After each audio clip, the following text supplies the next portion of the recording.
Cosmetic সার্জারিতে সবথেকে সস্তা option খোঁজার আগে একটা জিনিস মাথায় রাখবেন যে আপনার এই সস্তা চিকিৎসায় কিন্তু সারা জীবনের একটি বড় ভুল হয়ে দাঁড়াতে পারে। নমস্কার, আমি doctor Prosenjit Chattopadhyay, plastic surgeon, refine clinic, Kolkata. আজকাল অনেকেই কসমেটিক সার্জারির জন্য hair transplant, liposuction, breast treatment ও স্কিন ট্রিটমেন্টের জন্য খালি প্রাইস কম্পেয়ার করেন, যে কোথায় সস্তা কোথায় দামি। এই জিনিসগুলো কম্পেয়ারের আগে ভেবে দেখতে হবে যে প্লাস্টিক সার্জারি শুধুমাত্র দাম কম্পারিজনের জন্যই যথেষ্ট নয়, আরো অনেক কিছু দেখতে হয়।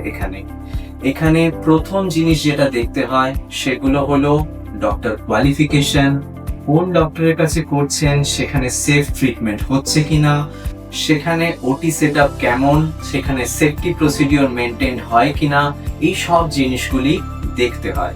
সস্তা অফারে অনেক সময় আনপ্রপার প্ল্যানিং, আনসুপারভাইজড প্রসিডিওর এবং প্ল্যানিং এর কমতি থাকে, যেখানে অপারেশনের কোনো সুপারভিশন থাকে না। সেই জন্য আনরিয়ালিস্টিক এক্সপেকটেশনস এন্ড প্রমিসেস দেওয়া হয়। এর কারণেই poor and imperfect results, inadequate result, scarring, donor area necrosis, infection এবং অনেক সময় রিভিশন সার্জারি প্রয়োজন হয়। মনে রাখবেন, প্লাস্টিক সার্জারি বা কসমেটিক সার্জারি কোনো বডি চেঞ্জ করার অপারেশন বা সার্জারি নয়। এটি আপনার কনফিডেন্স আর সেফ অপারেশনের সাথে যুক্ত হওয়া একটি বড় ডিসিশন। তাই সার্জারির আগে সবসময় যাচাই করে নেবেন আপনার প্রসিডিওর কে করছে, ডক্টর কোয়ালিফাইড কিনা, যে ওটি সেটআপে ওটি হবে সেটি অপারেশন করবার যোগ্য কিনা, সেফটি প্রোটোকলস ফলো হয় কিনা এবং আপনার অপারেশনের আগে রিস্কস এন্ড প্রসিডিওর সব কটা এক্সপ্লেন ঠিকভাবে করেছেন কিনা।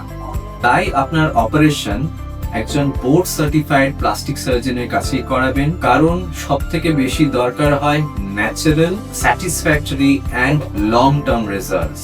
এই বিষয়ে বিশদ জানতে হলে আপনারা আমাদের চ্যাট বক্স বা কমেন্ট সেকশনে প্রশ্ন করতে পারেন এবং আমাদের সাথে কানেক্ট করতে পারেন refineclinic.com ওয়েবসাইটে।